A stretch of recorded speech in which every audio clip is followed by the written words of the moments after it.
all very first in. Live actors in haunted houses and escape rooms are old news and an old hat, but the novelty remains to be the favorite of a lot of escape room goers. There's something about a live person being part of an escape room or a game that makes the experience whole.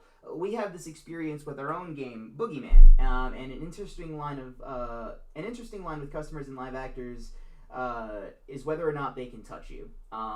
In some places, the actor won't touch you, while in others, like Bogeyman, you have a real possibility of being grabbed, being pulled away, being sucked into the realm forever. Being sucked into the realm forever. So, I want to get your opinion, because you've worked Bogeyman before, yes? That was your original game. So let's get your opinion here. Have you ever put on the Bogeyman suit? Of course. Okay, so... This is my first day on the job. What was that like for you? That was so fun. So, going off of the, is it safe?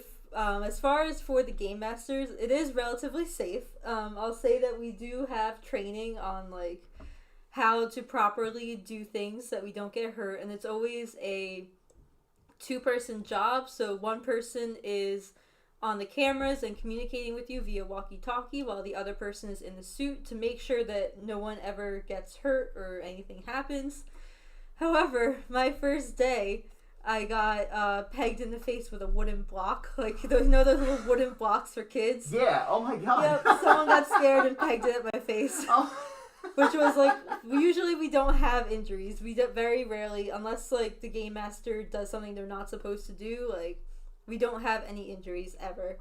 But that was a fluke. But oh my god. That was a fun first day. That's the thing that I'm most afraid of, I think, is if I were to ever put on the costume and do live acting. And it's something that we've almost done here at Kiersey a couple times. We've contemplated it. But that's my whole big fear, is because you have that person at the beginning of every game. That's just kind of like, oh, better get out, I'll swing on him. Yeah, but every single person says that. For everyone that says it, no one ever gets hit.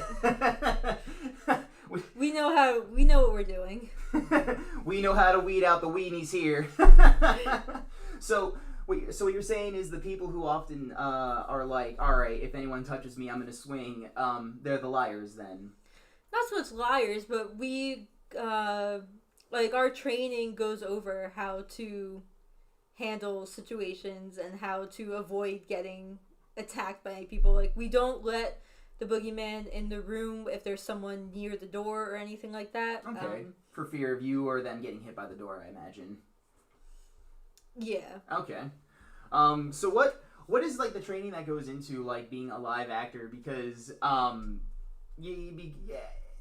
what are the instructions that come to follow as far as, like, do they just tell you, like, okay, go scare them? Like, do you just improvise, or no. are there, like... We have our set of moves that we do. There's actually a list of moves in Red Bank, which is where Boogeyman is, that kind of goes over different ways to scare people. So, like, one of them is a pop-in, where you open a door and you ride them. Okay. Another one is... I forget the technical names now. It's been a while since I worked in Red Bank. But another one is you stand at the end of a hallway and pop a door open so that they look out and see you down the hallway. But there's a whole bunch of different types of scares that we do. Okay. So what is... Now, I take you weren't the Boogeyman for too long, as opposed to, like, Sam or Chris, because after that you ended up moving to the Morristown location and then eventually the Poconos location, right? I never moved to Morristown, but yeah. Oh, well, yeah.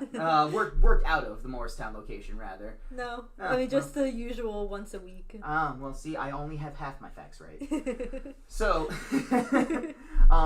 what is like some of the craziest scares or, like, reactions that you've seen, say, when either you were the Boogeyman or our other scarers, Sam or Chris or Josh when he was in the suit, or even Tone, because I know he likes to sometimes get in the suit. Tone's got a lot of stories about this. Tone, drive faster and get here already. I hope he makes it. Traffic on the way here is absolutely insane. I have no clue what happened. Standstill. I was supposed to get here at 11:45 and I didn't get here till 12:10. It was absolutely insane. I think as I'm getting off the exit for the highway, once you get off the exit, it's maybe like a 5-10 minute drive to here. I was maybe online for like 20-30 minutes. It was absolutely insane. And I always get here massively early. Yeah. So what are stories you have, though? So stories, I haven't gotten too many good ones. One of our one of my favorite ones. I also we have a segment called Scares of the Week, where we take footage from games of people getting really scared, Right. and we compile it into a little short video of all the different scares that happened during the week, or during the period of time. Sometimes they're from a few weeks prior, but we still call it Scares of the Week. Right. But one of my favorites, if only we should have prepared for this earlier. I could have given you the clips for it. Oh, that would have been great. Yeah. Where can they find the clips if they want to watch it themselves? On our YouTube channel, you can see our Scares of the Week, but one of the good ones was this group of 3 teenage boys who were acting like they were tough shit. And what was it? This wasn't when it must have been Sam or Chris, but they were in one of the rooms, and they turned the lights off and start playing sound effects, and they pop the door open, and these guys are in mild fear, which means that there's no live actor, actually. Oh, okay. So... even better. Yeah. So... these 3 boys get get the crap scared out of them. And they are just hiding in the corner screaming, and then they end up climbing under a bed and hiding under the bed, like just peering out from under the bed at the closet, at the door, to see when something's going to come in. That was a good one. Where's some other ones? And we've had people, I think we've talked about it before, we've had people pee their pants, poop their pants. Oh my god, are you serious? Yes. Oh my god. Do you have, like, protocol for that up there? Just, we have a code brownie. It never happened when I was there, thankfully. You ever hear over the radio? We got a code brown in Cody's room. Can we pause the game real quick? I can only imagine. I think I've actually heard the story of someone getting so scared that they pooped themselves, and they didn't find it. It's one of Tom's favorite stories to tell. They didn't find it till after the game, right? Oh no, that was in Witch Hunt. That was in Witch Hunt? That was in Witch Hunt. That doesn't even have any jump scares, I don't think. No, oh. It was just the, I believe it was, there's a clue voice that's very, like, scary, and not scary, but very creepy sounding and very ghosty. Right. And they gave a clue, and I think that was what triggered it was an older woman. Oh, okay. Alright, well I can kind of understand that. We don't have any, like, scary clues here. I mean, some of the time updates can, like, startle some of the other players. But we don't have anything, like, because we do the voice clues. We don't have, like, the monitors that have the clues on them with the timer going. Not that there's anything wrong with that. What we have is the voiceovers, speakers that go throughout our entire games that play the hints that are pre-recorded at a time before. At Cure Z, the only one that I've had really any experience with, it's just normal hints. But with games like Witch Hunt and Bogeyman, I can imagine some of those hints are less than friendly. Bogeyman, it's for the most part okay. For the most part, you're just getting hints from Dr. Claremont. Is that the doctor here? No, that's Dr. Brannigan. Okay, so yeah, Dr. Claremont. I can never get all the doctors straight. We have too many doctors.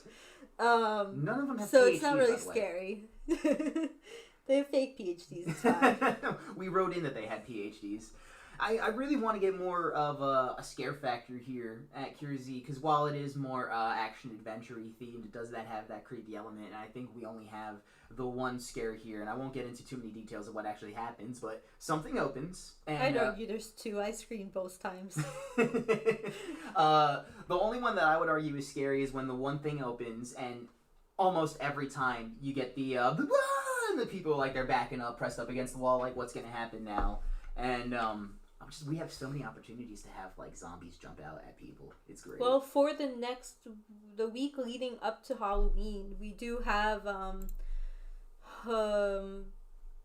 yeah, is that a thing for later? I mean, I can do it now if you want to, or we can get to it later. We can get to it later. Alright, we'll get to it later. We're gonna hold that thought for later, but there's something exciting coming at you. Stick around to the end for all the great updates.